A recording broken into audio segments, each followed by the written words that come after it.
ओम सच्चिदानंद भगवान की जय।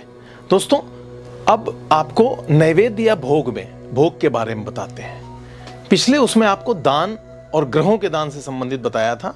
अब भोग क्या है?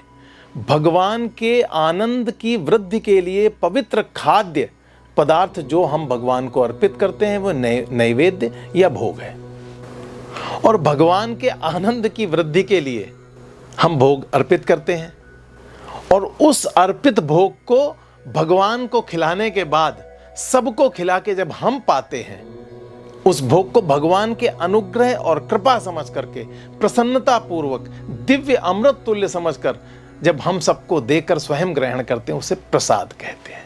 तो नैवेद्य या भोग और प्रसाद में आप फर्क समझ गए होंगे। भोग का अर्थ होता है सुख दुख की अनुभूति, और यहां एक भाव और भी है, जो हमारे जीवन में समस्त भौतिकता या सुख है उसको भगवान के समक्ष समर्पण करके सारी वस्तुएं भगवान का प्रसाद स्वरूप उसको बरतना ही जीवन के समस्त वैभव को भी सात्विक कर देता है।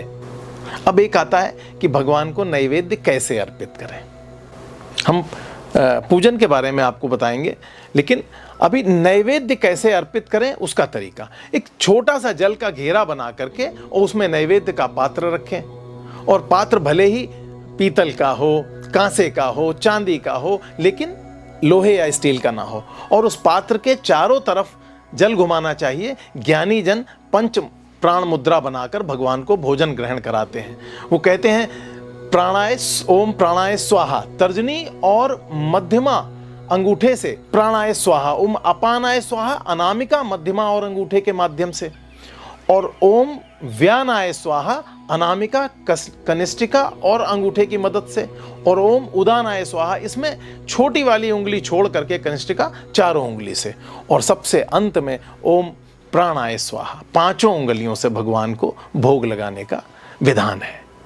दोस्तों, भोग भगवान को जब लगाते हैं, ये हम पंच प्राणों से ही ग्रहण करते हैं, पंच प्राणों से ही भगवान को ये अर्पित करते हैं। और ये भोग का इतना महत्व है जब भगवान को, इसमें एक बात आपको और बताना चाहूँगा।